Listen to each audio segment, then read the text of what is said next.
Dans l'Église, on parle beaucoup de faire une expérience personnelle avec l'amour de Dieu. Mais comment puis-je savoir si j'ai vraiment rencontré le Seigneur? Restez avec nous et méditons ensemble sur la parole du Seigneur.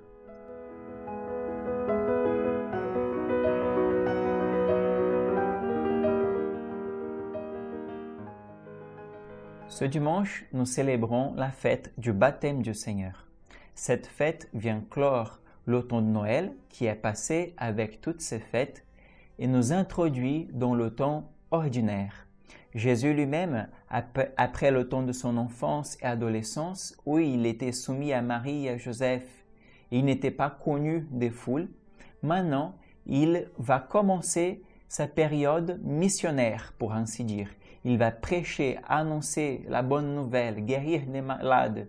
Enfin, il va montrer que le royaume de Dieu est sur terre. Le récit du baptême du Seigneur commence par quelque chose d'intéressant. Les disciples de Jean le Baptiste lui posent la question, puisque le Christ qu'il avait annoncé, vu qu'il tarde à venir, est-ce que ne serait pas Jean lui-même le Christ? En ce temps-là, le peuple venu auprès de Jean le Baptiste était en attente, et tous se demandaient en eux-mêmes si Jean n'était pas le Christ. Jean s'adressa alors à tous. « Moi, je vous baptise avec de l'eau, mais il vient, celui qui est plus fort que moi. » C'est intéressant parce que les disciples de Jean cherchent. Ils ont un vrai désir de rencontrer le Messie, le Christ. Et ils sont un peu perdus parce que celui qui avait été annoncé n'est pas encore arrivé.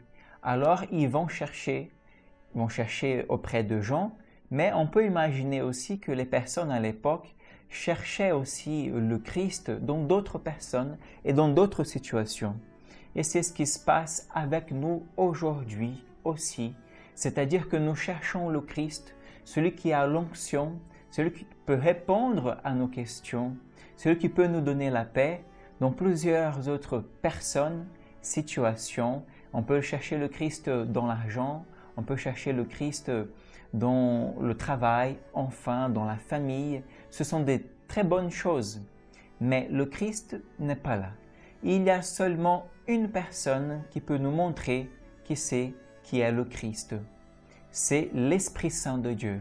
Et regardons quel est le changement qui se passe dans le texte. Comme tout le peuple se faisait baptiser et qu'après avoir été baptisé lui aussi, Jésus priait, le ciel s'ouvrit. L'Esprit Saint, sous une apparence corporelle comme une colombe, descendit sur Jésus. Vous voyez, c'est l'Esprit Saint qui nous donne de voir. Et la colombe, c'est quelque chose de visible qui a permis que toutes les personnes qui étaient à ce moment-là voient Jésus et en lui reconnaissent en lui le Christ. L'Esprit Saint, en forme de colombe, nous montre que Jésus est le Christ, que c'est Jésus qui a la réponse à toutes nos questions et que c'est Jésus qui peut nous donner la paix. Ce n'est pas le monde, ce n'est pas l'argent, même pas la famille, le travail ou d'autres bonnes ou mauvaises choses. L'Esprit Saint est celui qui vient en nous et qui nous montre que Jésus est le Christ. Et le texte finit par quelque chose de très beau. Une voix venant du ciel va dire « Toi, tu es mon Fils bien-aimé, en toi, je trouve ma joie. » L'Esprit Saint est celui qui fait de nous la joie de Dieu le Père, celui qui nous a créés par amour, qui veut que nous soyons heureux. Lorsque nous nous laissons habiter par l'Esprit Saint, il vient en nous et il nous sanctifie, c'est-à-dire il fait que nous soyons la joie de Dieu le Père. La joie de Dieu, c'est de nous voir l'homme debout. La joie de Dieu, c'est que l'homme soit heureux. La joie de Dieu, c'est que l'homme soit saint. Alors ensemble, prions l'Esprit Saint qui vienne sur nous. Au nom du Père et du Fils et du Saint-Esprit. Amen. Seigneur, nous te supplions, aujourd'hui ouvre les cieux et envoie sur nous ton Esprit Saint, car nous voulons reconnaître en toi notre Sauveur. Nous voulons reconnaître en toi le Christ.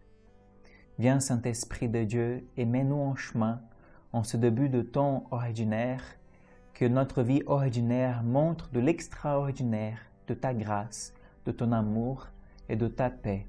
Nous te demandons, au nom du Père et du Fils et du Saint-Esprit. Amen. Que le Seigneur nous bénisse. Shalom.